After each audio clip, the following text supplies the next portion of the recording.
Hi YouTube, welcome back to Wtf Rc Cars. So we got a Lipo battery sent over to test from either Fido or Fido. I believe these are from Fireworks. So let's bring in for a close-up look and see what we got in box. So this one's been sent over to us for review. We got quite basic packaging, but looks like it does the job.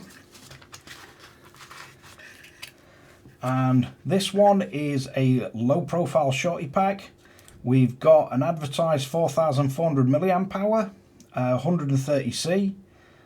It's listed as a carbon ECP plus battery, 2S 7.4 volt 326 watt hour.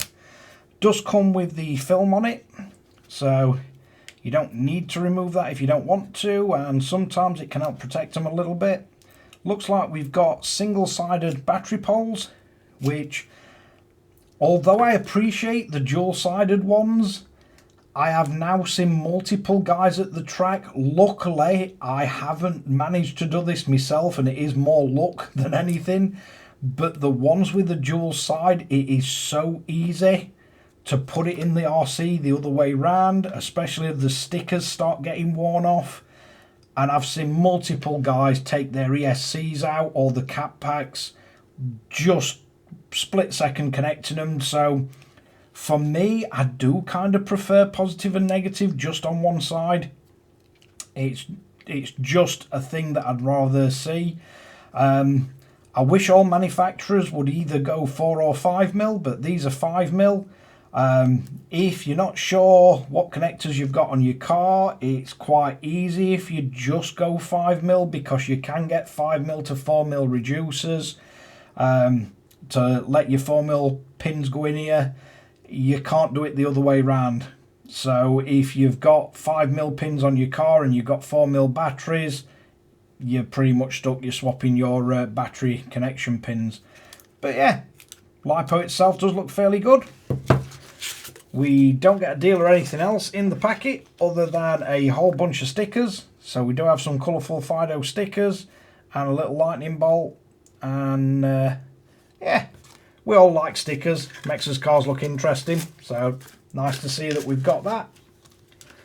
So let's grab one of our drift cars, because this is the sort of RC that I'd be wanting to put this in.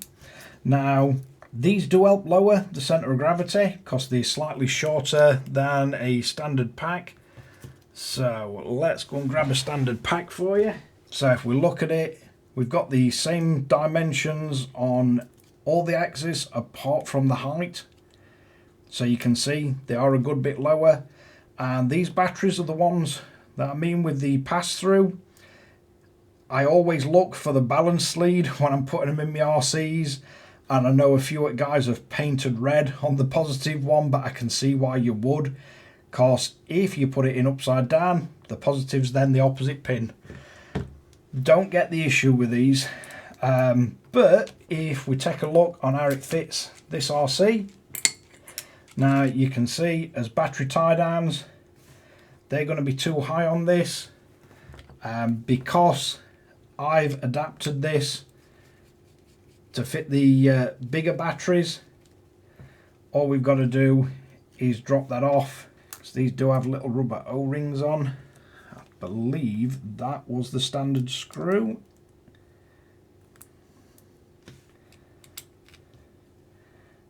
Yeah, that looks like it'll fit better.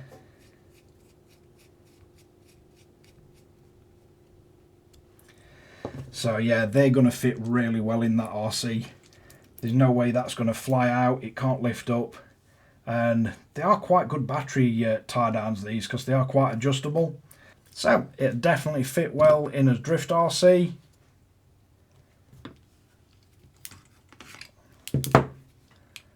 And then if you want to convert it back to your bigger batteries, it's just a case of swapping the screw and the little shims over.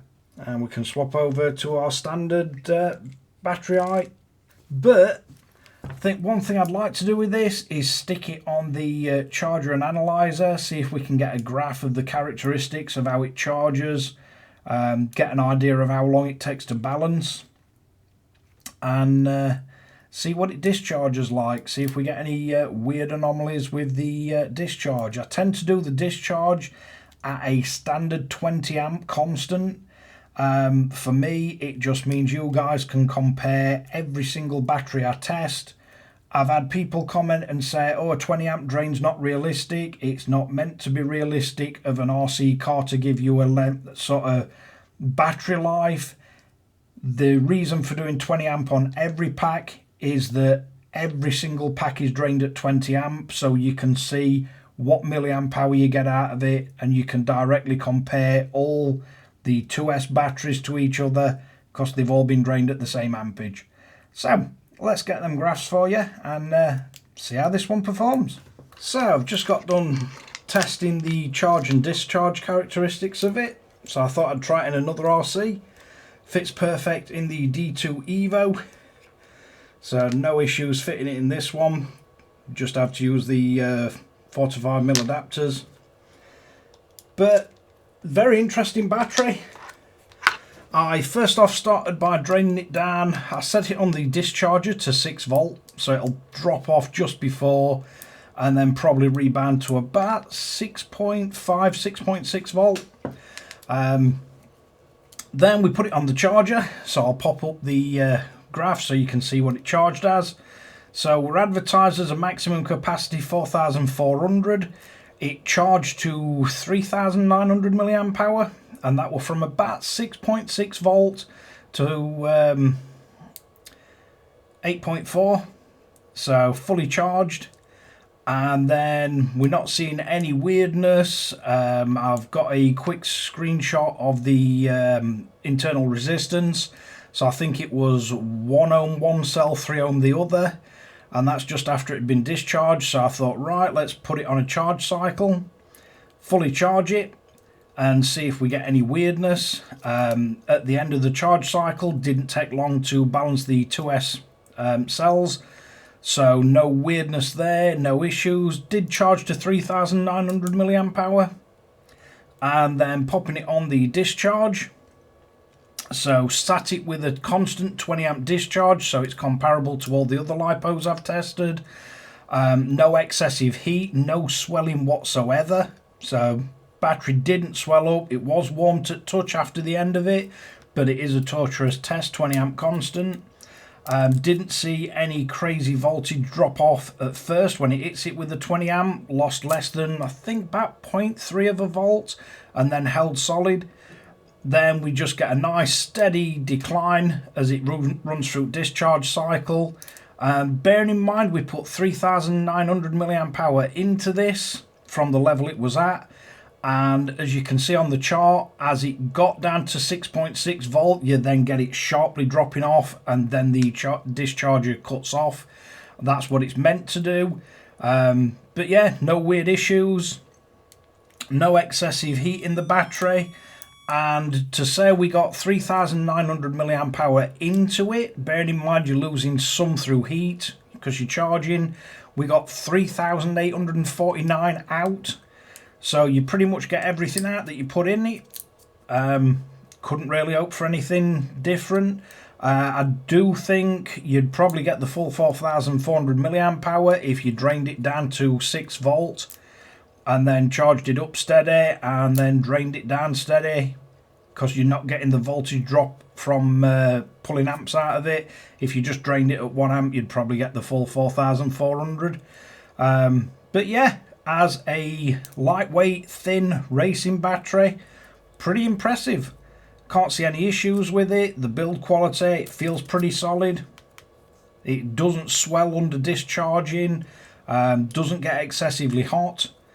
But entirely up to you whether you prefer the pass-through or the non-pass-through. Really does depend on what chassis you're running it in.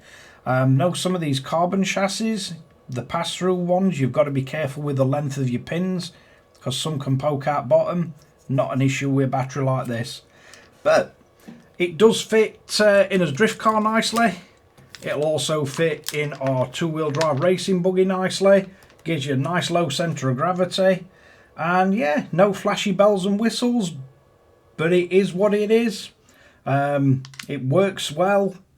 it behaves well on the charge cycle, and it fits well. So let's wrap this one up. So there we have it, a new battery from Fido. Apparently these OEM for quite a lot of big brands out there, so it wasn't a surprise. It kind of behaves exactly as it should. Nice quality, and they don't seem too expensive, but yeah, time will tell. I will take this racing. I will give it some abuse, see how it works, but initial tests, perfectly good little Lipo battery for if you're looking for a low profile, low centre of gravity battery. But thanks again for watching Wtf Rc Cars. Don't forget to like and subscribe, hit the notification bell, share to friends and family, and catch you guys again in the next one.